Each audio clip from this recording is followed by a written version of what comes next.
দেখে কাফের হইতো মুসলমান।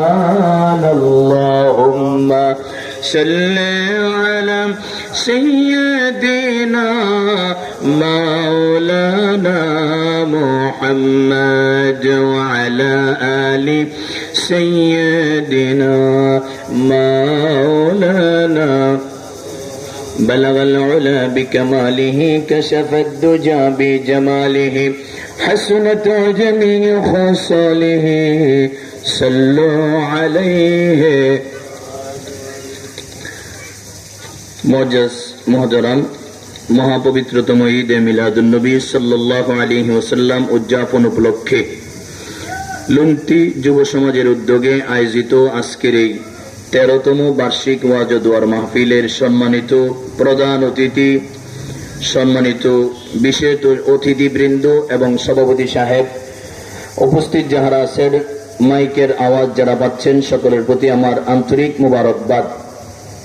সবটুকুন শুকরিয়া মহিয়ান গরিয়ান সর্বশক্তিমান দয়ালুদাতা মেহেরবান মহান আল্লাহ পাক রব্বুল ইজ্জত ওয়াল জালালের জন্য, যিনি আজকের এই মোতাবাররক মাহফিলে আমাদের সকলকে আসার বসার তৌফিক দান করেছেন।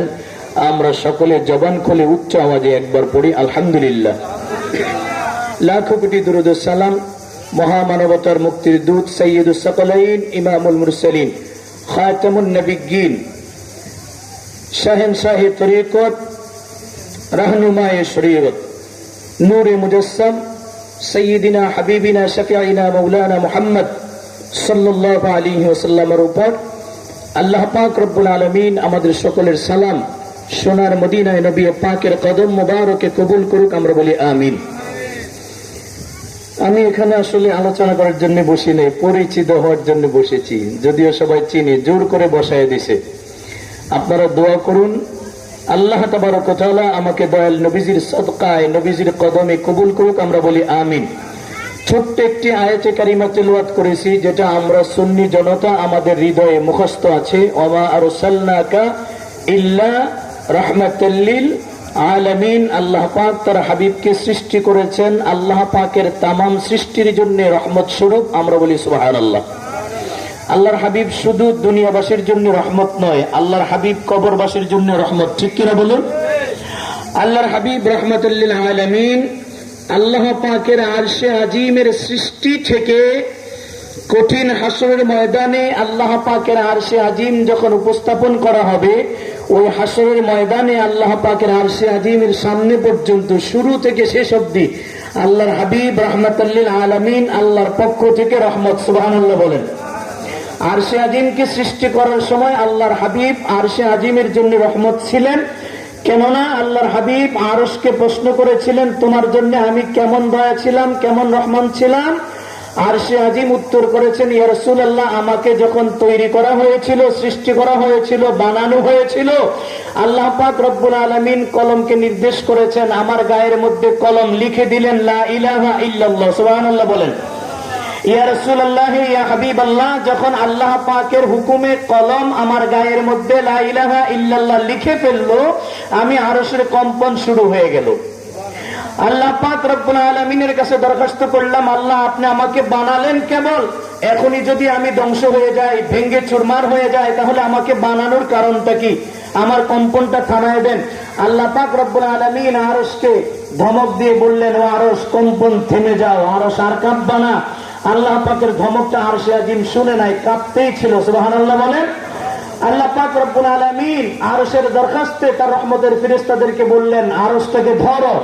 রহমতের ফেরেশতারা আরশটাকে জোর করে ধরলেন, কিন্তু কম্পন থামলো না, কম্পন শুধু বেড়েই যাচ্ছে। আরশ বলতেছেন নবীজির সঙ্গে, ইয়া রাসূলুল্লাহ, ইয়া হাবিবাল্লাহ, আমার কম্পন শুধু বেড়েই যাচ্ছে, বেড়েই যাচ্ছে। এমন সময় আমার আল্লাহ তাআলার কাছে আমি দরখাস্ত করলাম, আল্লাহ গো, যদি আমাকে বানাই তুমি ধ্বংস করে দাও, আমাকে বানাই যদি নষ্ট করে দাও, তাহলে আমাকে বানাবার কারণ কি? আর এর মধ্যে যদি কোনো হিকমত থাকে, তাহলে তুমি আমাকে দেখাও, আমাকে রক্ষা করো।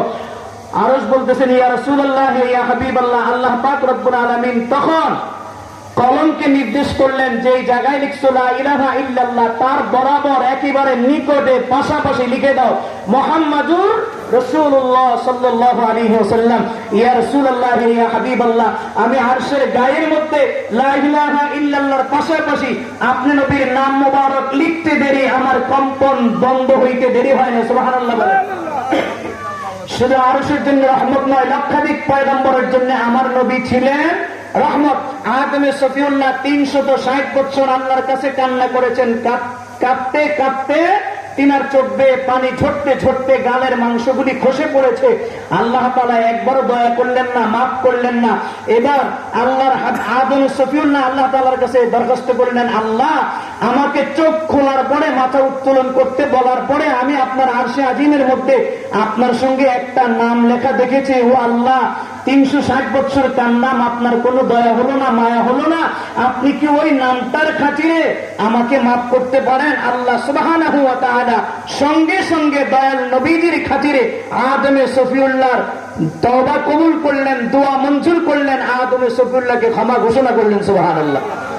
শুধু ক্ষমা করলেন না, আল্লাহ তাবারক ওয়া তাআলা আদমে সফিউল্লাহকে জানায় দিলেন, তুমি আবুল বাশার, সারা পৃথিবীতে যত মানব আসবে সকলের পিতা তুমি, তোমাকে আমি সুসংবাদ জানাই দিচ্ছি, শুধু তোমাকে মাফ করতেছি না, কিয়ামত পর্যন্ত আমার এই নবীর নাম মোবারকের উসিলায় যারা আমার কাছে মাফ চাইবে আমি আল্লাহ তাদের সকলকে ক্ষমা করে দিব। সুবহানাল্লাহ।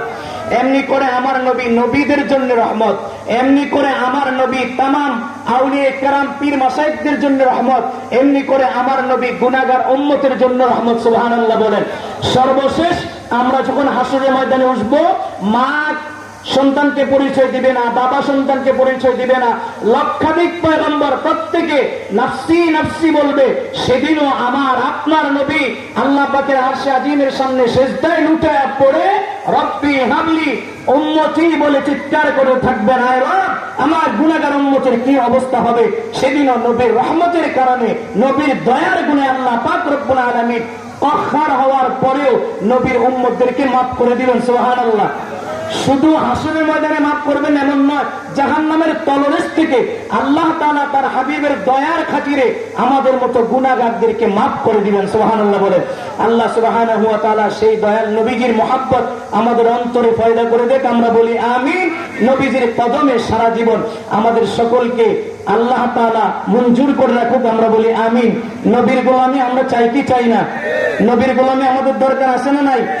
নবীর কদমেতে সারা জীবন আমি থাকতে চাই কিনা? আল্লাহ তাআলা আমাদের কবুল করুক, আমিন। ওয়া আখির দাওয়ানা আলহামদুলিল্লাহি রাব্বিল আলামিন। আসসালামু আলাইকুম ওয়া রাহমাতুল্লাহ। মাশাআল্লাহ, মারহাবান।